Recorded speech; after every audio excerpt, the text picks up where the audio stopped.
With the World Championship 2023 starting up, it's time for a return of my World's Daily series where I go through with you some of the tactical concepts that I've observed from my time coaching and observing League of Legends. Now, this is the model of League of Legends where I go through with you the three prevailing schools of thought that have surrounded the game over the past few years. Today, we are going to be focusing on the goal efficiency portion of it. Alongside that, there's the map control school of thought, as well as what I call the timing attacks school of thought. But for today, we're going to be focusing on the goal efficiency school of thought in this video. So what is the model of goal efficiency exactly? Now, I think that this is something that most people will be able to relate to when they watch a game of League of Legends, where they look at the goal lead that the team has and says that, okay, this team has a goal lead, so therefore they're more likely to win the game. What it's actually doing is that it calculates the total effective goal, where you would consider things such as scaling or some other factors such as does a player have the ability to execute his champion better than the opponent's team. So there's three general ideas that surrounds this idea or model of goal efficiency, which is the in-game goal value, which will be multiplied by the champion's goal efficiency, multiplied by the player's execution efficiency. So naturally, in order to maximize in-game goal value, there is the teams that subscribe to this model of goal efficiency tend to have an emphasis on strong laning, and they will calculate Drake bonuses as a form of goal value. And in general, they will play on 3 lanes so as to maximize the amount of farm that they can collect across the map. And in terms of champion goal efficiency, this is where emphasis on itemization and drafting champions with scaling, or also known as multiplicative stats, or things that have a range advantage, will come into play as well. Now, the core or crux of the game often comes down to team fights. So your ability to hire the right players to execute those team fights, to execute the model of goal efficiency is extremely important as well. Some teams look at the following factors when scouting for players and trying to hire them when they subscribe to this model of goal efficiency. Their ability to output damage in a team fight. Some people look at their hit rate of spells in team fights, or just using the eye test to determine how well they space in these team fights as well.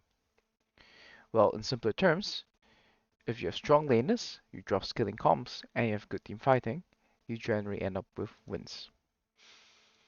So the macro priorities of a team that subscribes to that of goal efficiency will be to focus on collecting waves, utilize 3 lanes to collect farm, and they will alternate between collecting sites on sites in mid so as to not create multiple vulnerabilities at the same time.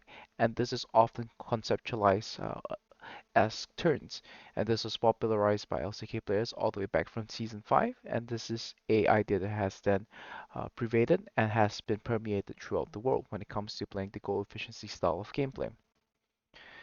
Now, this results in a rather slower gameplay of sorts because teams are now taking turns, they're exchanging, it's a gentleman's game of sorts, so you have a reactive gameplay that happens, and action is sort of incentivized by objective spawning. Modern innovations of this see saw teams initially move from a 2 lane setup, go from 0-4-1 into 1-4-0-1-3-1.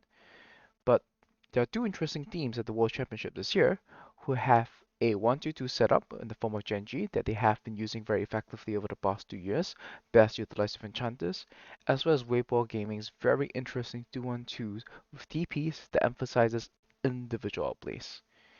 Now, in terms of the macro scheme of things overall, I have to say that Chovy has been a large pioneer in this field, where he's very capable of using TP reactively to defend mid pushes, or he can also use proactive TPs to cheat turns and get a hit on the map. Now, of course, teams that use this model, it goes without saying that Genji is the pioneer innovator of this model, and that comes from the LZK, and T1 goes alongside them as well, adopting such a style in the summer split. Now, the LPL's Weibo Gaming, I would say there's a little bit of a rarity that we see a 1-2-1 team come out from the LPL, but one of them has made it. And Weibo Gaming uses this to enable individual brilliancy, especially for the top laner Deshai, where they are looking to set him up with a support or jungler to outplay his opponents in 1v1 or 2v2 scenarios in the mid game. Now, Fnatic was able to use this 3 lane system as an effective stopgap to salvage their system, to salvage their season, having to play with a substitute top laner during the playoffs. And this is how they turn things around as well, simplifying the game plan and drafting the likes of Azir, reaching the scaling portions of the game, and winning once they achieve their scaling win conditions. They were backed up by a solid AD carry in the form of Noah as well, and I have to say that it's interesting to see that them as the outlier of the European team to use this model. Whereas on the other hand, in the LCS, this has been proven as a very effective way to win the LCS, and three of the teams coming from the LCS going to Worlds is utilizing this model, as well as many of the players teams, including Team Loud, Wills, the Flying Oysters, R7, as well as Detonation Focus Me. However, the overall success of this model, while it has been proven to win or show results at the domestic level, its success at the international level has its concerns. As placing teams that subscribe to this model have not done particularly well over the past 5 roles.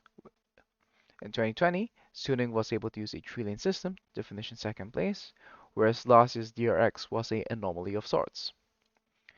Scaling wins you the domestic season, where playing lane above par and getting agency in spots where you shouldn't are much more common through player skill differential. This fails to apply at the international level, where you can't reliably get enough lane leads to convert a best of 5, and teams with a coordinated plan of attack can pick you apart. Yet still, the likes of Zika last year, where he was able to find multiple solo kills on his signature champions of Sylas and Akali, was able to help DragonX reach those teamfight scaling win conditions, as well as Bin's performance on Gangplank was a very large factor for Suning's success in 2020 as well.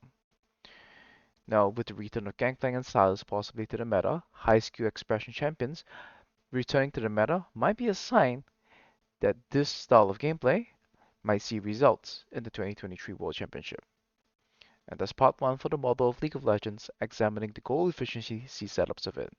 If you enjoyed this type of content, do like this video, drop me a subscribe, or perhaps follow me on Twitter as well at JensenGo LOL. Now with that, get hyped for Worlds, and have a nice day.